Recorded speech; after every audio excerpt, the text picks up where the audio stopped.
Welcome, everybody. Nice crowd. Should we, Carlene, should we start, or do you want to give another minute or two, or I don't know what we are expecting? I believe you can start now, and I'll just keep letting people in as they come in. No, Thank okay, you. great. All right, so welcome everybody to the Card and I online webinar. Want to welcome everybody, and I'm Sheldon Prenovitz. I'm the one of the members of the committee that puts these seminars together, and we have a lot to cover. So I mean, we might as well just get started. As you know, because you all know where your own food is and where your own bathrooms are. I don't have to tell you. So I'd like to certainly want to thank Berkshire Bank for sponsoring these webinars and make these possible for us. And with that, we'd like to have Sonia from Berkshire Bank say a few words to us. So Sonia, take it away. Thank you, Sheldon. Well, good morning, everyone. My name is Sonia Descormier. I am a relationship manager at Berkshire Bank in Worcester, your sponsor for today's webinar. I would like to thank the Chamber of Commerce and the program committee for establishing these education and informative webinar. If you'd like to know a little bit more about Berkshire Bank, we are a community bank that's been around for 176 years. We value in a driven community bank that is located in the New England and New York region. We were recognized among the top 10 bank most trusted in America. Our philosophy at Berkshire Bank, we believe that building stronger community require a better approach to banking. We bring the strength and resources of a big bank combined with the heart and attention of a community bank. We believe that the best way to serve a customer and employees is to serve our communities. I am proud to be part of Berkshire Bank. We created recently a new program that's called My Banker. We offer dedicated concierge banking services to all of our personal and business clients 24/7 and at no cost to you. Well, further notice, thank you again for joining us today, and I will pass it back on to you, Sheldon. Thank you very much, and thank you for the sponsorship that you do to keep these going. So it is my pleasure to introduce Joe Bartulis, attorney with Fletcher Tilton. He has, if you saw the agenda, there's a lot he has to talk about, and it's a never-changing, moving target. So Joe is a labor and employment attorney and chair of the labor and employment law practice at Fletcher Tilton, and he's also a senior member of the business and corporate practice group and has a concentration in the fields of education and higher education. He advises private and public sector employers on aspects of workplace law. He counsels clients on wage and hour issues, statutory compliance, documenting employee performances, discipline, discharge of employees, as well as prevention, investigation, and defense of discrimination claims. Joe also drafts and negotiates employment contracts, as well as non-competes and non-solicitations and non-disclosure agreements and severance agreements. Proactively counsels employers on employee relation matters and defends employers in employment-based litigation in hearings before the state and federal administrative agencies. Joe also assists management during union organization campaigns and unit determinations, and he represents management in collective bargaining, mediations, arbitrations, and unfair labor practice cases. Within the education, higher education section, Attorney Bartulis represents and counsels clients on matters including school policy, student discipline, teacher discipline, educational laws, labor relations, and collective bargaining. As you can see, there's a whole lot of stuff that comes down to the human resources and employing people. So without further ado, Joe, take it away. Thank you, Sheldon. So can everybody see me okay? Okay. So what I have found when I do webinars is so that folks can see me while I'm speaking, what I will do is after our remarks in the next day or so, we'll send you over kind of an outline of some of the high points of what I spoke about so that we're not looking at a screen and we're not all looking at a screen at the same time while we're doing this webinar. I will defer. Carlene, do we want to do questions kind of in real time? People put their hand up. Do we want to save them at the end? I find if we save them to the end, one of the benefits of that obviously is it won't throw us off. And if we go down a tangent where I'm answering a lot of questions and imparting a lot of valuable nuggets to folks, that they won't then have a situation where we didn't get to cover kind of everything. So I want to first mention to folks again that we will be sending out kind of an outline as don't want to be remiss in mentioning, as I always do when I do these presentations. When you receive that handout, it's a wonderful sleep aid. And if you have trouble sleeping some night, just pull it out and it'll work for you. The other kind of thing I would mention to folks, if they don't mind, is to hopefully you've had your espresso. That's why we do these in the morning, because the material is admittedly dry. One of the things that I would like to mention kind of at the outset is we do have a lot to cover here. I won't be necessarily getting into the deep weeds on every last nuance. I'm prioritizing things that I think will be the more common real life examples of things you're going to be dealing with. Now, in doing that, one of the things that I have found effective, and hopefully you'll agree, is that I try to kind of set the table as to what the lay of the land is, what the law is, what law is changing, and how the current law and the new law, as it were, or the revisions to the law, all come together. And I do that because I can remember a number of times when I've been to presentations where it's such a high-level review that they're getting into some nuance of something that the rest of us may not know the particulars of, and people get lost right out of the chute because they don't necessarily know how this fits in with something else. Now, you may be all expert in all things employment law, and that's terrific. Hopefully you still learned something today, but I just wanted to let you know kind of that's the approach I take. I have found that that works well, and it really kind of puts in context what we've covered and what the new laws impact. So the first thing I'm going to discuss with you today is what is known as the Massachusetts Wage Act and changes that have occurred to the Massachusetts Wage Act. Okay. So I want to first mention to you, the Massachusetts Wage Act is contained in what's known as MGL, Mass General Law, Chapter 149, Section 148. Why do I say that? Because that's commonly referred to as the Mass Wage Act, but it doesn't say at the heading, Mass Wage Act, right? So I'm telling you, if somebody ever mentions to you the Mass Wage Act, you now know where to find it. Okay. Now, under that law, as hopefully many of you know, but if some of you don't, this might be useful information, hopefully. Historically, what the law has provided, and again, if you know this, great, but historically what the law has provided is that all employees who are terminated or laid off, they've been separated from employment at the employer's request, must be paid all wages owed to them no later than end of the day, 11:59 at night, on the day in which the termination becomes effective. Okay. If someone quits, the law is different. They must be paid all wages owed to them no later than the next regularly occurring payday where the employer can make these calculations. The reason it can be delayed is because the person quit versus terminated. In the case of quitting, the employer couldn't get it all done on that one day because they didn't know the person was going to quit that day. When an employer terminates somebody, you understand, that usually means that the employer knows they're taking the action. So what does the law require as to what needs to be paid? When it says all wages owed comes down to all money earned by the person through the close of business on the day in which they're being terminated. Okay. Now, I've talked to people many times who get confused and say, well, no, last Friday was a payday. Today's Monday, so I only owe them for the one day. Well, if your pay is done in real time and last Friday's paycheck was for work through last Friday, let's assume it's a Monday to Friday employee, then you're right. You don't owe them more than today, right? For as far as wages go.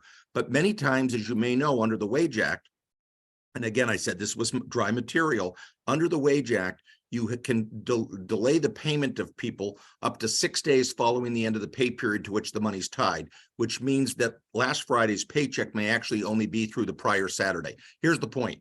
You need to pay them all monies owed through the day in which you're terminated, and you don't just focus on when the last payday was. Also, wages owed includes all vested and accrued vacation time. Now, I say vested and accrued because if somebody earns 14 or 15 days per year, I always advise employers to prorate these things so that they earn 1/26th or 1/56 or 1/52nd of all of their vacation time each pay period, right? So if somebody were to leave your employ on June 30th, under the approach that I always recommend, they would only be owed for half of a year's vacation because they only worked half the year. Then you just deduct from the 7.5 days how many days they actually took, right? And that's what you would owe them. Okay, so that's what is owed. Sick time is not owed to people. Sick time is not owed to people unless you bundle sick and vacation together and commingle them into one bucket called PTO time, at which point the sick time, out of convenience to the employer, has now become de facto vacation, for which it also needs to be paid. Why am I mentioning all this buildup? Because all too often, employers will drop the ball and not timely make these payments to what they owe. Either they make them late, or they make them a couple days late, or they're not even aware that the obligation is to pay them on that day. They pay them late, or they pay them incorrectly. They think they owe $1,000 when they really owe $1,250, whatever the number is, right? So what does the law require? The law has for many, many years required that any person who was not properly paid his or her wages, remember we define that as wages and accrued invested vacation, or PTO if you're bundling them, no later than the end of the day in which the person is terminated. Historically, if somebody doesn't do that, the employee may retain an attorney, and they may then pursue what they call a Wage Act claim, and they would pursue, you ready for this? As you probably know, treble damages, 3 times being owed, 3 times what they would have otherwise been owed by virtue of not having received the pay. Well, for many, many years, the triple damages provision has only been considered to apply, and there were cases on this. There was a Monster Worldwide case, a number of other cases I won't bore you with the particulars of, which stood for the proposition that as long as you caught the error and corrected the error before the person actually filed a suit against you, you mooted their obligation to get treble damages, because now it's it's not ripe for a case because I've already made them whole before they even filed the case. Is everybody with me on that? And that was a key distinction, because employers had a little bit of a safety net that if they realized they had made a mistake, even if the employee called them out on the mistake, they didn't have to pay treble damages. They just had to make them whole for what they owed them. Well, that is the table that was set. Now I want to go into a very key case that is a very impactful for all employers in Massachusetts, small or large, because this law applies to every single employer, irrespective of their size. Okay, the case was called Reuters versus Methuen. And Reuters was like the news service. It wasn't the news service. It was a woman who worked for the city of Methuen. But at any rate, it's called Reuters versus Methuen. That decision came down the first week in April of 2022. And I'm going to give you kind of the key points of what happened in the Reuters decision so we know what to do going forward. All right. So in the Reuters decision, Ms. Reuters was not properly paid her accrued vacation time. They had made a miscalculation or neglected to pay her that. She then brought it to their attention, and they corrected the mistake within 3 weeks.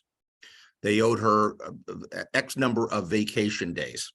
She said, that's all well and good, but I want you to triple that. Pay me triple the money.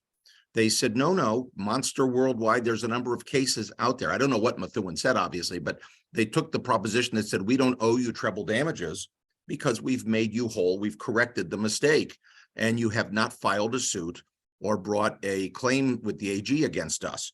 And so they said, we don't owe you that. And they in fact cut her a check for the lost interest she earned from not having had that money in her hand when it was due. They $181 or some amount of money they paid her.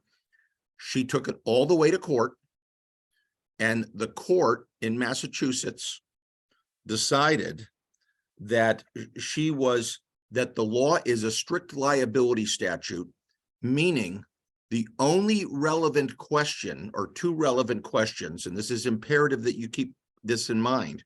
There are only two relevant questions in these Wage Act cases, according to the court. One, did you owe the person the amount of money? And two, did you pay them before the end of the day, 11:59, on the day in which they were supposed to be paid? If you didn't pay them the right amount of money, or you didn't pay them on time, you paid the right amount of money, but it wasn't on time.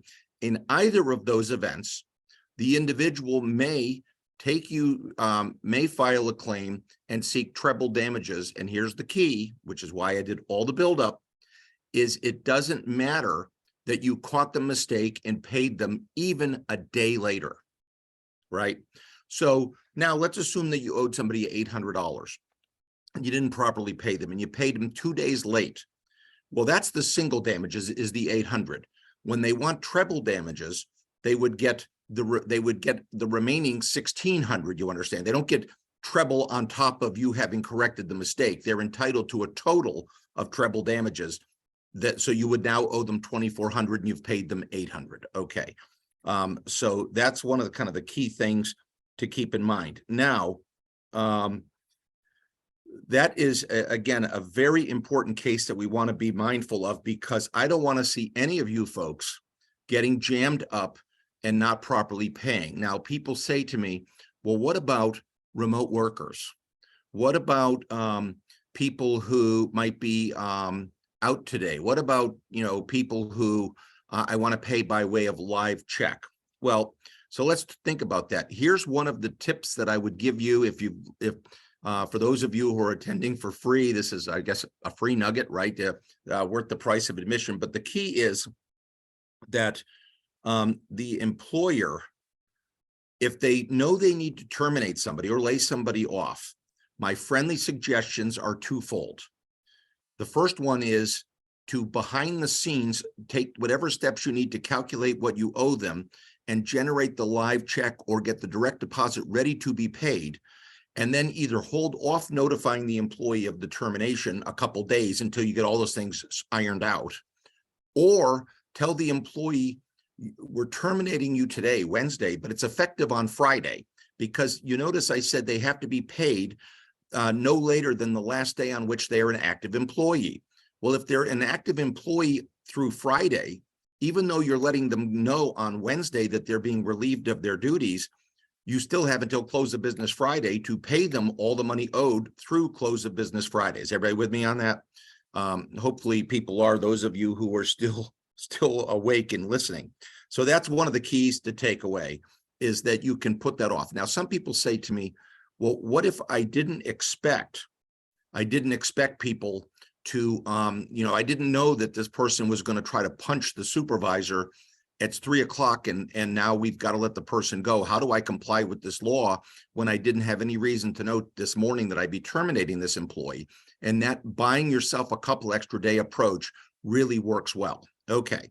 Now people say, oh, okay, that's good. But what if I pay people by direct deposit or real-time checks? Well, I would submit that if you say to a person, I've got your check and it's available to you here for pickup today, the fact that they don't come and pick it up that day, as long as the check is properly dated and it's in your possession and they know that they can come retrieve it that day, that's fine. Now, if the employee says, I don't want to drive back to the office, may you mail it to me. You take copious notes, the person asked for it to be mailed and you mail it, right?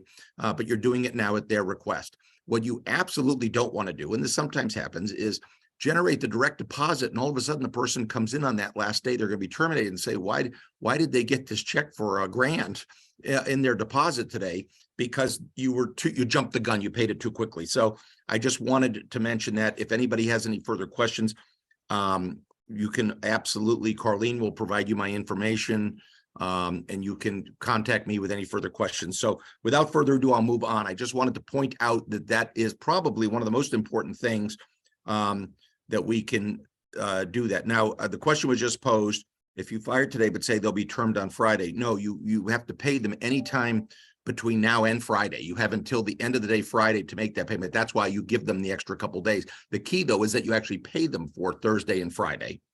Also, one of the things that you do not want to do, again, if I haven't put you to sleep on this, what you do not want to do is to tell the person you're terminated today, but we'll pay you through Friday. Because I've seen people get jammed up because they'll say, yeah, you said I'm going to be paid through Friday.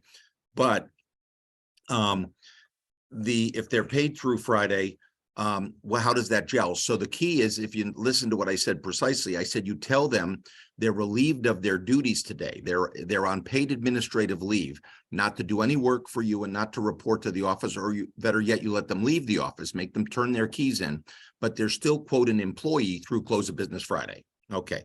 Now, the question was posed, well, what about people who may be out of state? Well, the laws are different in every state, but what I tell people is a few states, New York, Massachusetts, California, state of Washington, a handful of states tend to be very pro-employee. You never will run afoul, I believe, of most every other state out there if you comply with the mass law.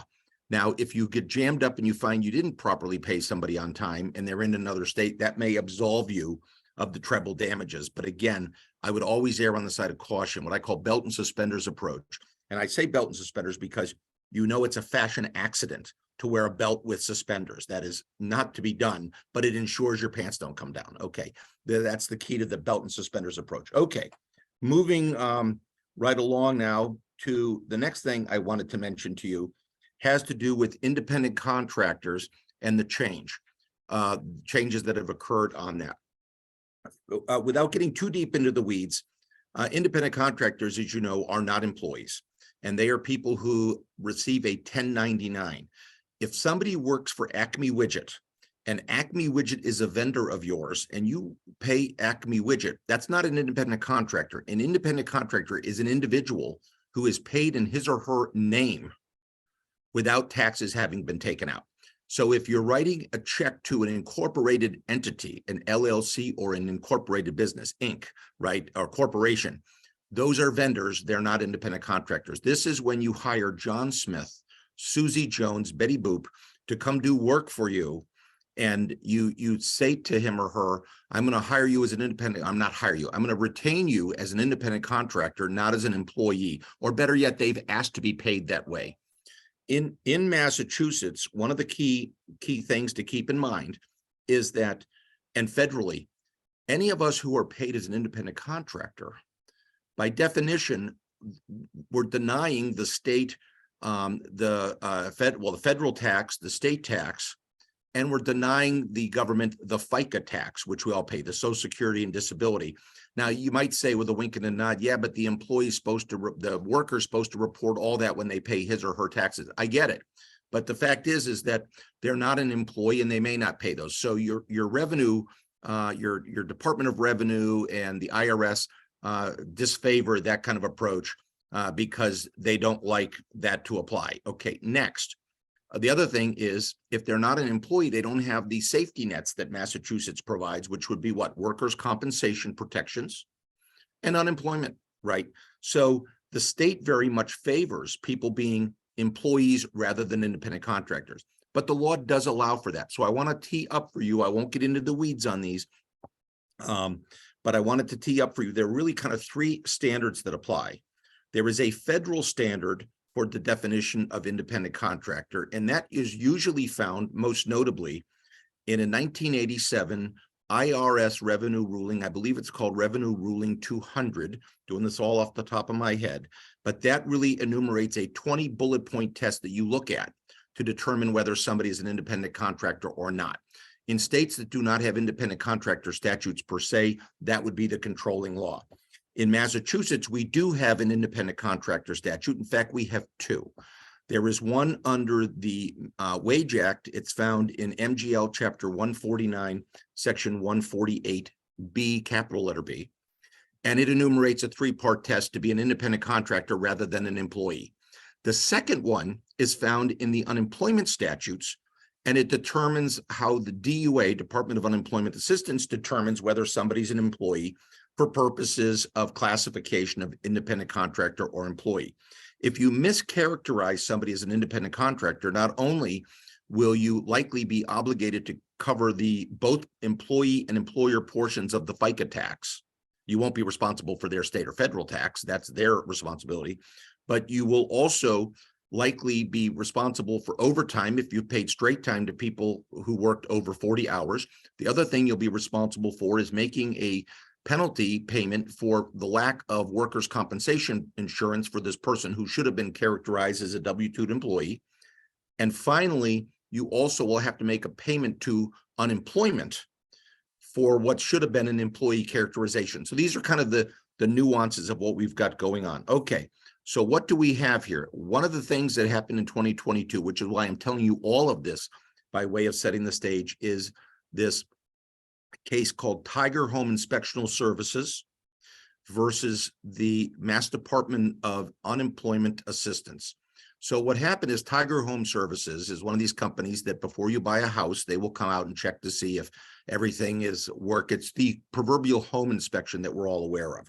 So what happened was Tiger Home Inspection terminated the relationship with one of its inspectors, all of whom were paid as 1099 workers, not employees, right? You can never be a 1099 employee. That's a contradiction in term. All employees are W-2, 1099 are independent contractors or vendors as you were. Okay, so this fellow gets terminated or the relationship gets terminated and he files for unemployment. Unemployment is granted and his employer the company hiring his services said, no, he wasn't entitled. We didn't pay into unemployment on behalf of this individual because all of our worker bees are themselves independent contractors. So what are the three prongs of the mass test? And there's only one subtle difference between the DUA test for unemployment purposes and the regular one for characterizing a worker as an independent contractor. So real quickly, because we only have so much time, but real quickly, I wanted to point out, in that case, what happens is the first prong is that the person needs to be free. I'm paraphrasing, right? I'm just giving you the concepts. Free from direction and control from the entity retaining its services and how they do it. So a classic example of that might be, do our taxes. I'm not telling you how to do them. I don't know how to do the taxes. That's why I've retained you to do the taxes. Paint that wall. Plant those flowers. Landscape my building. You come up with whatever is it, but the point is you're just giving them the completed task that you want done. And you're giving them kind of a free rein to do the task.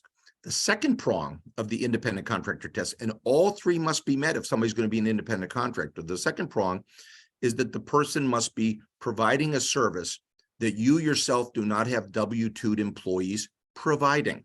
Okay, so I just use the example of taxes. An accounting firm should not be hiring the services of an independent contractor to do taxes during tax season if they've got W-2'd tax preparers and CPAs and accountants doing that work in the cubicles to the left and the right of the person doing that. Now, if the person works for Acme Accounting Services and they're the owner and the sole employee of Acme Accounting Services, the accounting firm could do that because they're writing a vendor check. You all see that. But the second one is they're providing a service that you don't provide. The nuance between that's under the 149, 148B provisions. Under the DUA language, there's a second benefit of number 2 that says, or the person is performing the services outside of any location of the employer or of the entity retaining their services. The independent contractor for wage purposes doesn't create an exemption just because they're working outside of your workforce. But in this scenario, you could have W-2'd home inspectors that work in-house. And as long as these people work out on the job sites, they would be able to do it. So, okay. So what happened? Tiger, the employee was granted, the worker was granted unemployment, and the employer was told to pay into unemployment and pay these penalties for having wrongly paid the person. Also, there was issues about whether or not the person was entitled to overtime pay, et cetera, et cetera, et cetera. The takeaway of the case was that the court held, and this is really the kind of the key for your purposes, is that the court, what happened was the Department of Unemployment Assistance basically said, because these people wore shirts at Tiger Home Inspections, because they couldn't make the appointments themselves, that they would be, that they didn't meet the various prongs. The third prong, by the way, is that the person needs to be an independent trade, profession, or occupation. Why does that exist? So you can't characterize somebody who works at a machine press on a factory shop floor as an independent contractor just because you only have one machine press. The person it has to be a profession, trade, or occupation, so you're not characterizing laborers as these worker bees. But I just wanted to point that out. So what was the key in this case? In the DUA case, the DUA said, because the only work that these folks are able to do for Tiger is done when it's scheduled through Tiger, because they wear Tiger shirts. If people call directly, want these people who they happen to know, I'd like Tiger to do work for me. Can you take on the assignment? They would say, no, all scheduling needs to go through Tiger. That was what gave the Department of Unemployment Assistance the conclusion. Oh, and by the way, these folks, most of them only did work for Tiger. And so they said, wait a minute, they're in independent occupation trade, presupposes that they are willing to provide the same home inspection services either independently on their own or through other entities. The key for your purpose is this. The court said, we don't care that they wear Tiger home inspection shirts. We don't care that all the scheduling is done through Tiger. We don't care that they may only do work for Tiger. They said the key is that these folks are not at all precluded from working for others. The question on prong 3 is, can they do work for others, not whether they do work for others. So that's one key thing I want to point out to you. The second thing they said is, it does not create an employer-employee relationship merely because scheduling needs to go through Tiger when somebody's going to be doing work for Tiger. So all of that, the key of all of this is, many times you'll have people who will say, can they wear my shirt that says Tiger home inspection or the like? This 2022, late 2022 case stands for the proposition that they may, you may still want to have them say contractor for and have that say it on their van, but they may do that as long as they're given the completed task to do and they're allowed to complete it at their leisure. So again, I indicated that stuff was dry. One anecdote I will point out to you, again, trying to be thorough and give you some latest greatest. You may recall, or maybe you don't know, but in 2021, Donald Trump basically emasculated that 20-part pronged test and said, basically, we look to see, are you giving them any direction and control, and do they run the risk of making a profit or a loss? And those are really the only two key analyses. Joe Biden in 2022 has publicly stated on a number of occasions that he wants to change the independent contractor test and bring it back to the older test to see whether somebody's an independent contractor. What's the takeaway for your purposes? That again, the federal government, like Massachusetts, very much disfavors independent contractors. And so they want to make people employees whenever possible. Now, if you characterize somebody as an independent contractor and is later determined that they were a worker, if they never worked over 40 hours a week, it's not the end of the world. Where it becomes the end of the world is where you thought, hey, by paying them an independent contractor, I can pay them straight time, whether they work 40 hours or 60 hours. If you've later mischaracterized them, guess what? Now you're facing the treble damages wage claim for failure to timely pay the extra hours at time and a half from 40 to 45 or 50 or 60 hours. And the look back on most wage claims is 3 years. Now you multiply that by the number of employees you got who are mischaracterized as independent contractors, that gets very expensive very quickly. Again, please keep me in mind if you ever have any questions on that stuff. As you can see, I think I have a pretty good knowledge of it without even necessarily looking at notes. Okay. The next thing I wanted to cover with you today, we're going to get not deep into the weeds. It's not a complex topic, but I just wanted to point out to you that in Massachusetts, we have what's known as Mass General Law, Chapter 151B. Mass General Law, Chapter 151B is known as the Anti-Discrimination Statute, the Anti-Sexual Harassment Statute, the Hostile Work Environment Statute. That's the state claim. We have something federally as well under the EEOC, Equal Employment Opportunities Commission, and people can bring discrimination claims under federal law at the EEOC or at the state level at the MCAD. Okay, So what basically happened? What basically happened was in effective October 24th of this past year, 2022, there was something that has become colloquially known as the Crown Act was passed. Crown is in the crown of one's head. What happened was, you may be conversant or know of this, but a few years ago, there were some students at a high school, I believe, but at a school district, who were told that they couldn't wear their hair a certain way because they had been discriminated against, and they were told that they had to get rid of their dreadlocks or their braids or whatever it was that they had. So that law went into effect for schools and school districts, but it didn't apply in the employment context. So the Crown Act effectively made it illegal to discriminate against a person in the employment arena by virtue of their hair. So you say, well, how do I discriminate against somebody based on their hair? If you tell somebody they cannot have dreadlocks and they must have a short haircut, or you fill in the blank, but if you start dictating what hairstyle people must use, if in fact their reason for doing it is based upon their ethnicity or their race, as they often are, right? I mean, or their religion or any other reason, it's not just a style fashion statement. If you discriminate against them, they now have a new basis to bring a discrimination claim. That's the key I want to point out to you, is that, so what does that mean? You may no longer regulate or be very judicious, if you ever try to do so, one's hairstyle, the texture of their hair, the length of their hair, synthetic hair versus real hair, extensions versus non-extensions, braids, dreadlocks, something called Bantu knots, and hair coverings. Okay, those would be the kind of the things that you would want to keep in mind that you cannot discriminate against. I just wanted to point that out. Now, I do occasionally get questions from folks who say, well, we're working around a heavy machinery that if someone's hair gets caught in the machinery, they could die, right? Well, you know, everything requires kind of a case-by-case basis. But as a general proposition, you cannot simply say, we don't want people with dreadlocks, we don't want people with hair extensions, we don't want people with synthetic braids or any of that. That's a new cause of action for discrimination. All right.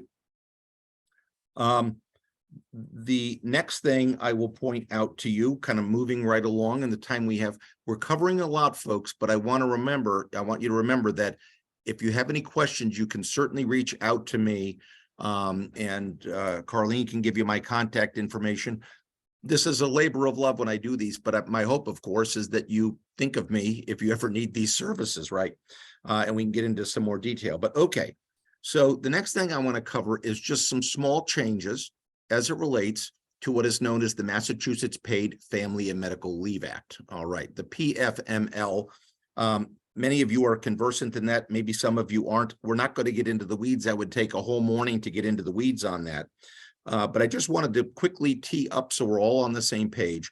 The differences between the PFML and the federal FMLA, right? The Family and Medical Leave Act. Okay. Under the FMLA, people who work for employers with 50 or more employees are entitled to and have worked there for a year and worked over 1,250 hours in that year.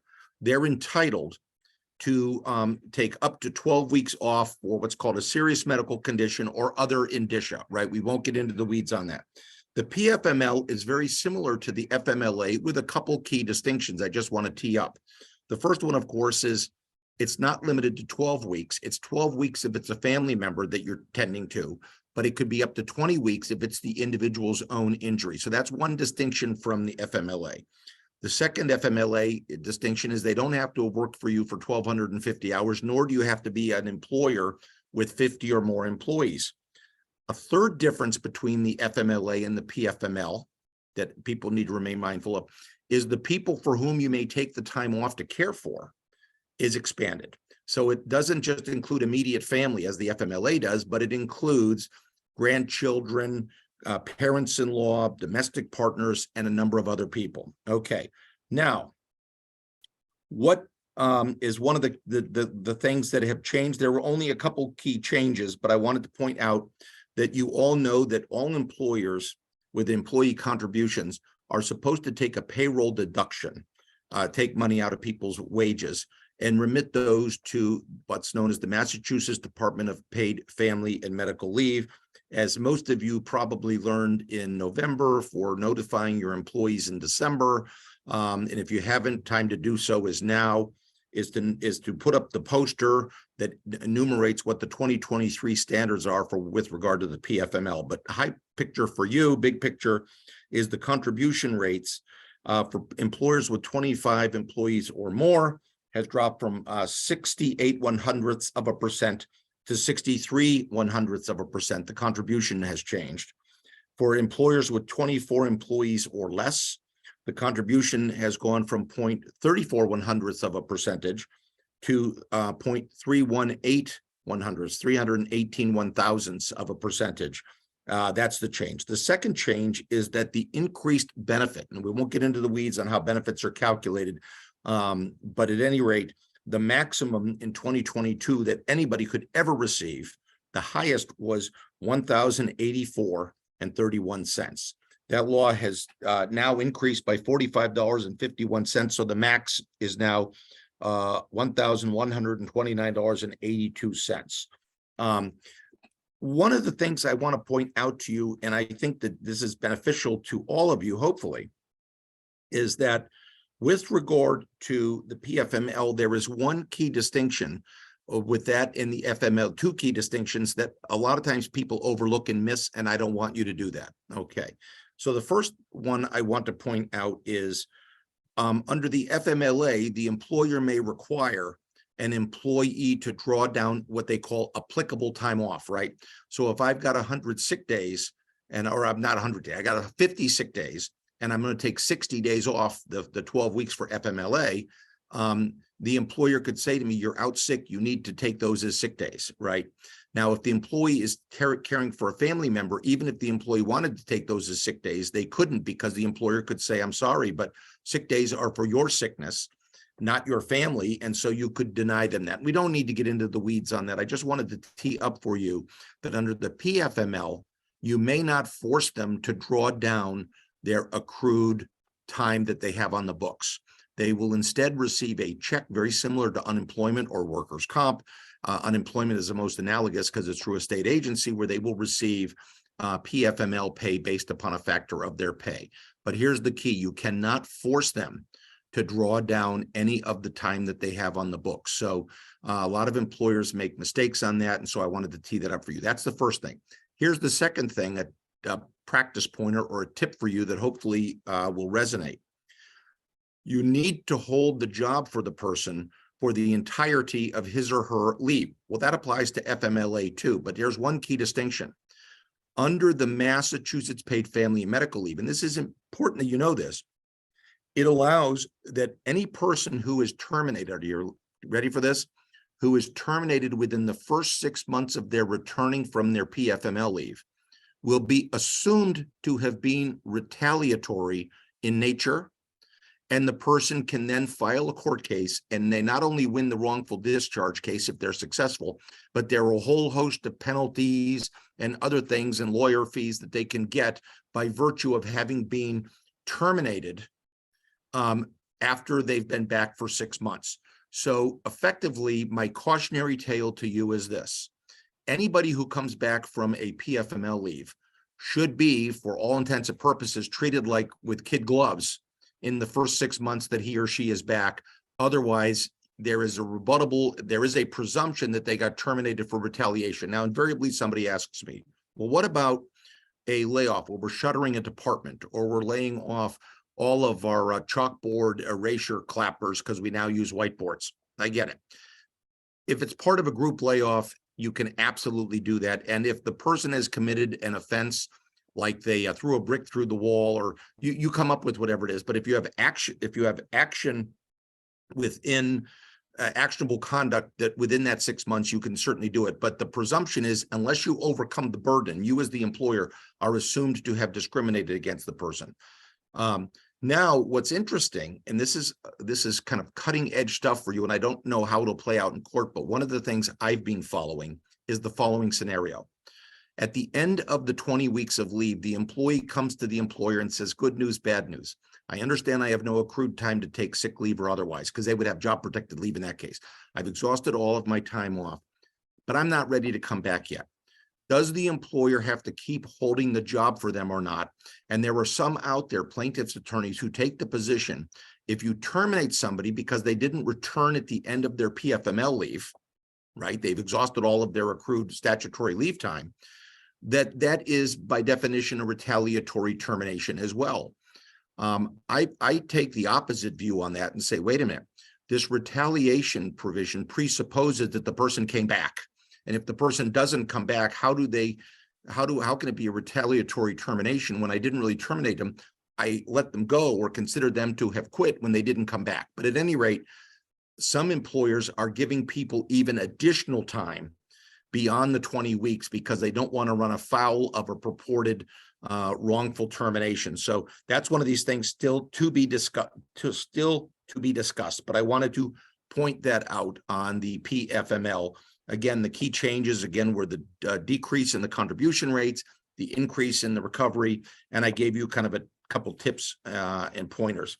The next thing I had down in kind of my notes to point out to you and in the agenda is as you probably all know, the blue laws have effectively, as far as the premium pay tied to work on Sundays and holidays, most largely at the retail level, have been done away with. In 2018, as part of this so-called grand bargain, where the PFML was created and other changes occurred, Charlie Baker phased out the premium pay. In 2018, at the time, it was a time and a half on work on Sundays and holidays at the retail level.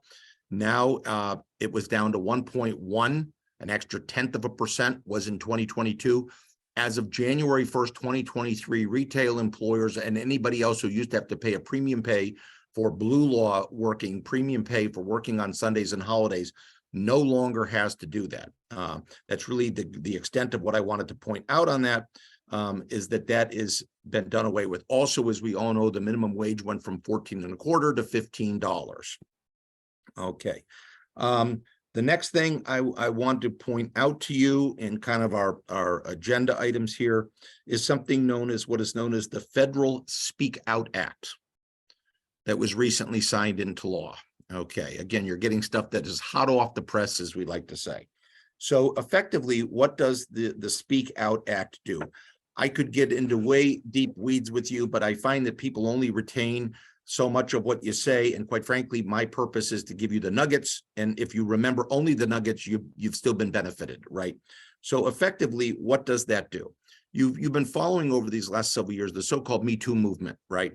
And what's happening is, or what had happened is, prior to that, in response to that, a number of employers were putting in employee handbooks or in employment agreements when people were being hired that said, you agree that you will not disparage us publicly for anything that occurs in the workplace with you.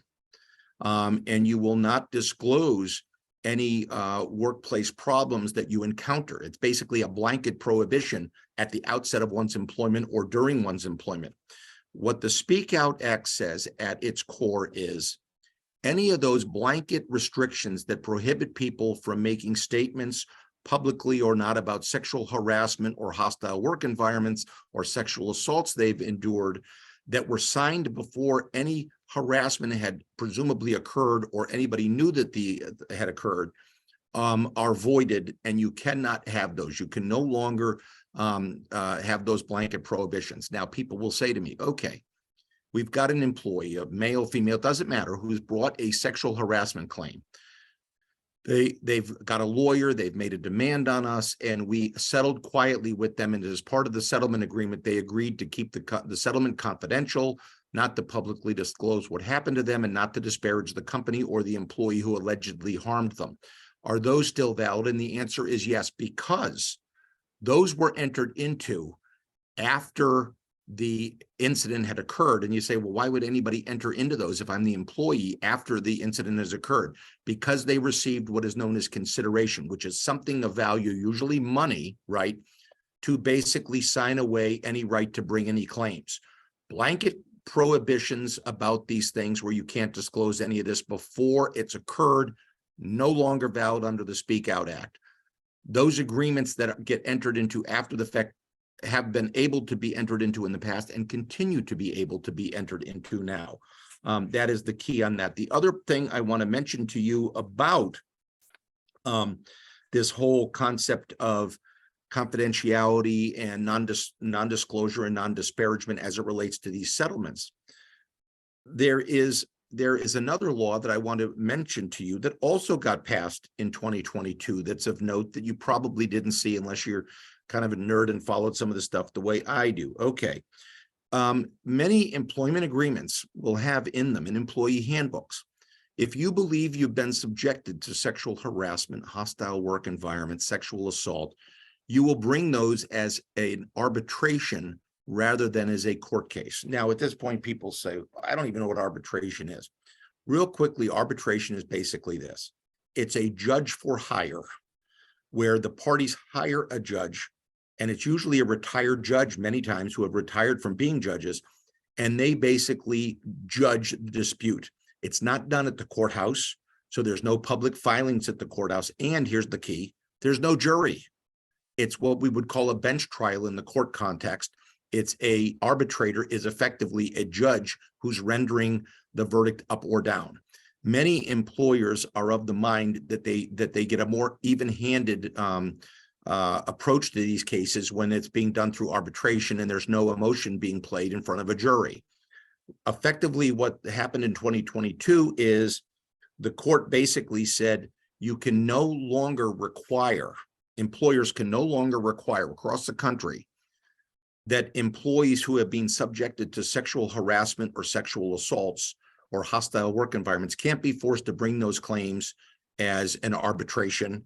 They have the ability, even if there are provisions in something they signed, those do not take effect in 2022. So again, I just wanted to tee that up to you, try to give you kind of the latest, greatest on some of the newest stuff. But so two keys. The first one is blanket prohibitions before somebody's been harassed are not enforceable, right, in a handbook or in a contract. Similarly, anything that says in a contract that all disputes about all claims, including sexual harassment and hostile work environment, sexual assault, that those are not followed any longer and will not be honored any longer. Okay. Okay. Next thing I want to talk about in the last thing I really had kind of on my list of things to talk about is what is known, and this is hot off the press, on January 3rd of 2023, the FTC, Federal Trade Commission, promulgated what they call proposed rules, eliminating nationwide, going forward, all non-compete agreements. Now, I want to give you a little bit of civics lesson on this. In 2021, in July of 2021, Joe Biden told the FTC through an executive order to promulgate rules to get rid of non-compete clauses. They then spent 18 months promulgating those proposed rules. FTC rules, though, do not go into effect right away. They are proposed rules, and there's these periods where people, chambers of commerce, and anybody else who wants to weigh in can review the rules, the proposed rules, and render thoughts for suggestions or changes or point out why it's great or horrible as written. Okay. Once that gets finalized and the rules become in place, there's a 6-month, 180, but actually it's 180 days before the law actually takes effect against employers. There's a 180-day kind of rollout period for people to get adjusted to it. Now, what does that law effectively say? It effectively says, when I say law, that FTC proposed rule, if it takes effect, no matter how it reads, because it's kind of a work in progress, all non-compete agreements across the country, no matter what your state law otherwise does or does not allow, would become void. And it's not just those that are entered prospectively, but those that were entered into previously. The other thing the law does is it says, or when I say law, FTC rule, it also provides that any clauses like non-disclosure and otherwise confidentiality that have the effect of a de facto being a de facto non-compete clause, those two would be voided. Now, do we know if this is going to take effect? Well, we don't. One, there are people out there, chambers of commerce, the U.S. Chamber of Commerce, I believe, who is of the opinion that Biden didn't even have the authority to promulgate an executive order on that topic. Similarly, if he didn't have the authority to promulgate a direct order on that, does the FTC have the power to promulgate a rule? And if they do promulgate a rule and it actually does take effect whenever that may be, is it going to be subject to legal challenges? And many people think it will. But I wanted to give you kind of the latest, greatest as it related to the FTC's position on non-comps. Now, as I like to tell you, so that we're always kind of on the same page as to everything that's going on, you recall on October 1st of 2018, in Massachusetts, they passed what was then called the non-compete law effectively, and it basically emasculated what you can or cannot do as it relates to non-competes. I've done other seminars on that and webinars. You can look at that at your leisure, but effectively, the key takeaway is in those instances when you can do non-competes in Massachusetts, they can now only be 1 year in length, and the employee needs to receive 6 months of his or her wages, whatever their wages look like, to not compete for a year. At that point, when I lay that out for employers, the first thing they say to me is, I'm not doing that. I'm not paying anybody 6 months pay to sit on the sidelines for a year. The reason I'm letting them go, or they've good riddance to them, they've quit. I'm not going to enforce that, but I just wanted to point out to you that we do have a law on the books. Here's a little tip for the trade that I will mention to you before we start wrapping this up. And the tip of the trade is this. There were 3 prongs, 3 legs to the 3-legged stool I call restrictive covenants. Non-compete is a form of a restrictive covenant. It's a covenant not to do something. We're restricting them from doing something. Okay. The 3 are usually non-disclosure or confidentiality, right? They keep your Coca-Cola formula or your secret sauce confidential. The second one, going up stair-stepping them, would be a non-solicitation restrictive covenant, and that includes restricting them from poaching your employees to go work with them or for something that they're affiliated with. The other non-solicitation is not soliciting customers or clients with whom they've worked over the time that they've worked for you. The third one is the non-comp. The law has not at all changed as it relates to confidentiality, non-disclosure, or non-solicitations. So what I'm advising my clients is you don't have to spend any real money to enforce the non-solicitation and the confidentiality. Forget about the non-compete. I don't care that they're a shoe cobbler repairing shoes across the street from my shoe cobbler business. What I don't want them doing is contacting my customers and trying to do work to repair their shoes. Similarly, non-solicitations that are well drafted will say you can't take business from people who walk in off the street and contact you to fix their shoes, in my silly example, right? So that the non-solicitation really in large measure accomplishes what a non-compete would do. You can't stop them from opening up the hair salon or the shoe cobbler business or whatever it is that you do under the non-compete provisions. But if they're unable to make connections, that would certainly apply. And that was really all I had to speak about today. And we're 1 minute. I will mention one quick point because people have mentioned it, so I will mention it briefly to you. And that comes down to this whole concept of remote workers, right? And travel time.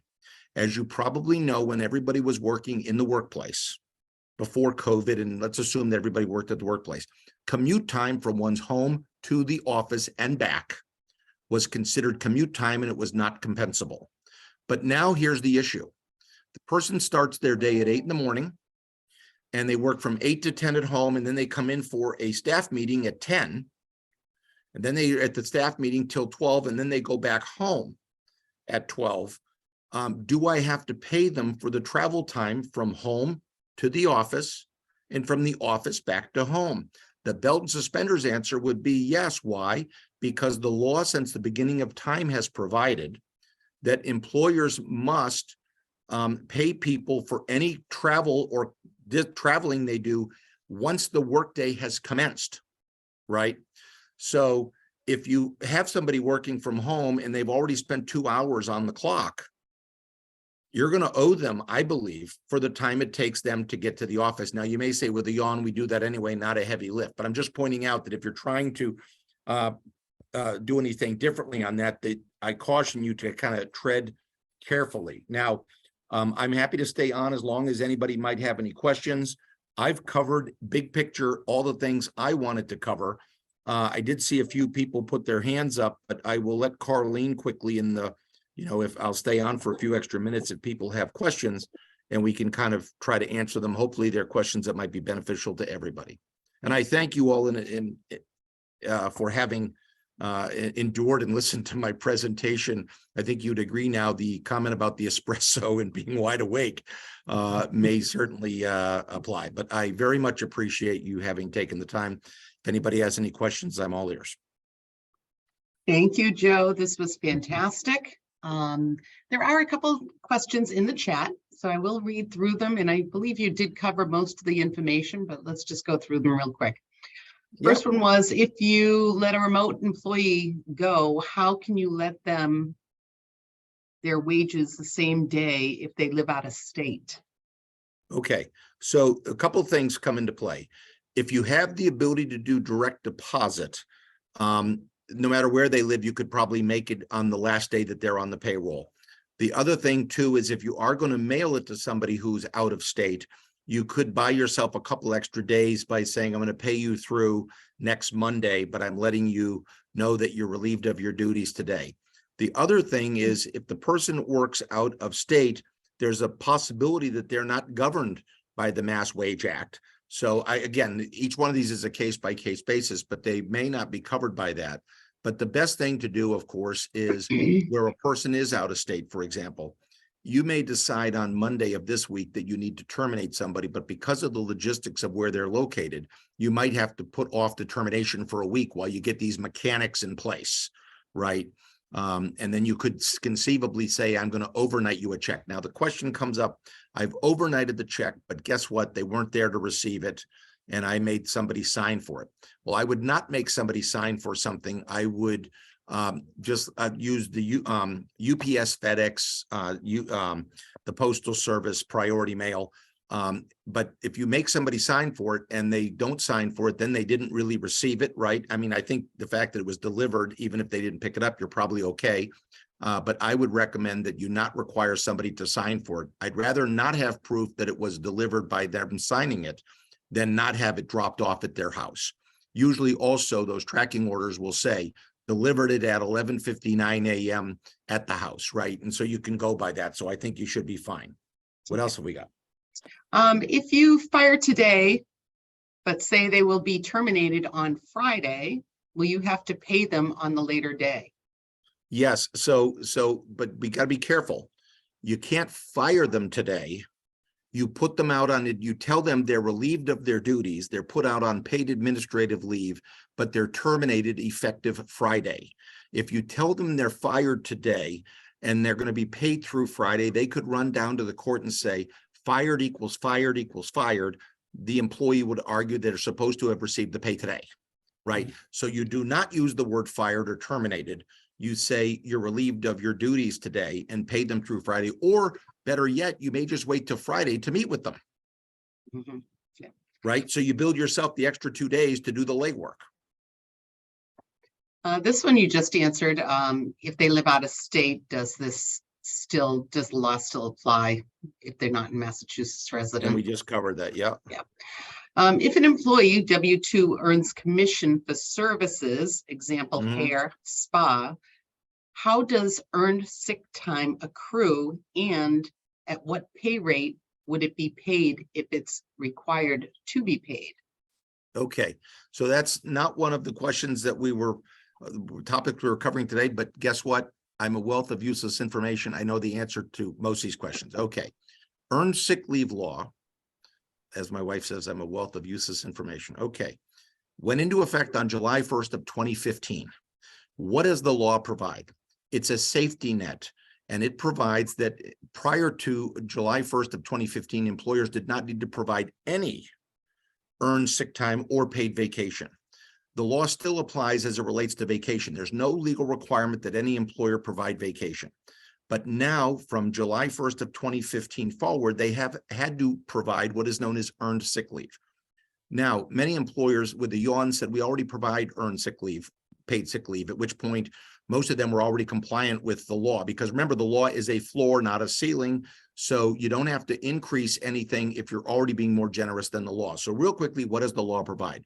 That every one of us must receive sick time for no less than 1 hour for every 30 hours actually worked, up to a maximum of 40 hours.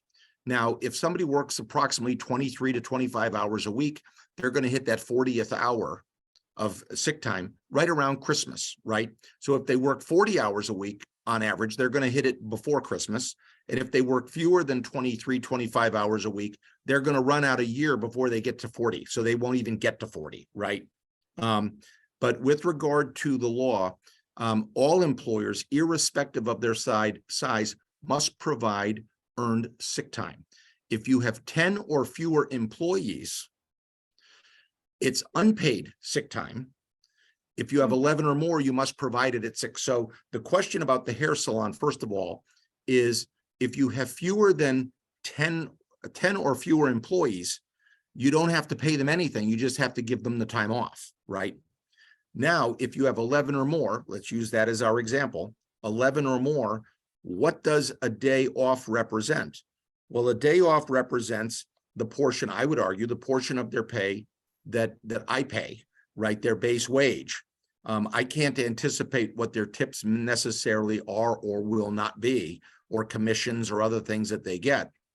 So it's based upon, again, what their regular pay would be. Now, if you know with certainty that without this, they don't even make minimum wage, well, obviously you have to bring it up to minimum wage. So every case is different. But the first question in all these cases is query whether or not you give these folks, you have 11 or more or 10 or fewer employees, because that turns on whether it's needs to be provided.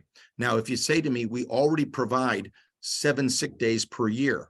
Well, I just got through saying that it's up to 40 hours. So conceivably, if somebody works a full 8-hour day, you're already more generous by the 6 days you give than the 5 days they would earn, even if they worked full time. It's not your 6 plus an additional 5. So then people, again, not to put you to sleep, and I'll wrap up with this, at least on this topic, but the takeaway for you is that if somebody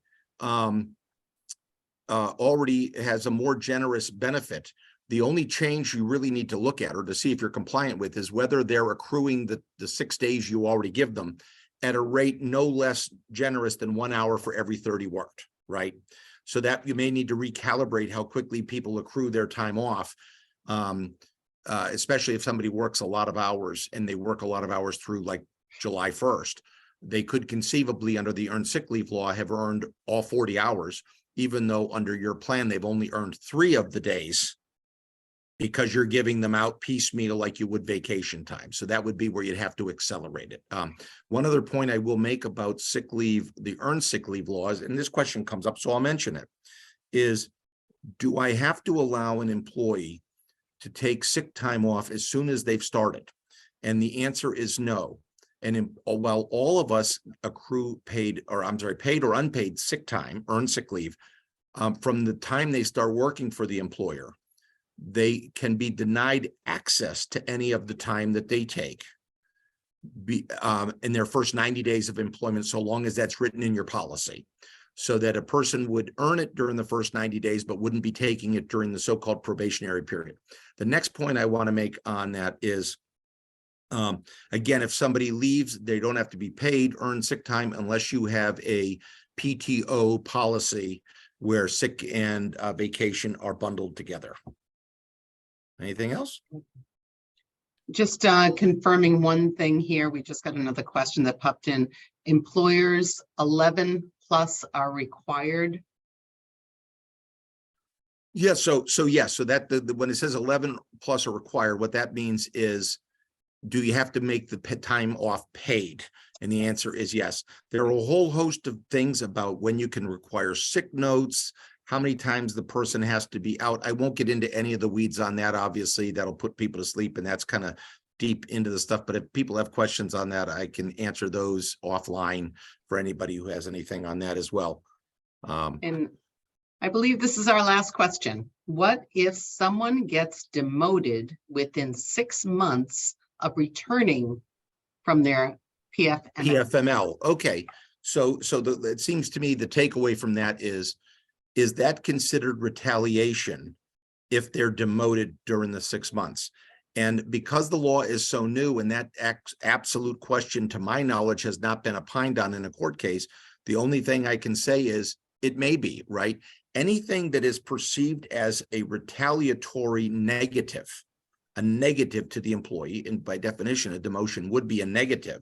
If the employee can argue that that is because they believe they've been demoted because they took their 20 weeks of PFML leave, I absolutely think that that employer could be subjected to a retaliation claim by virtue of having done the demotion.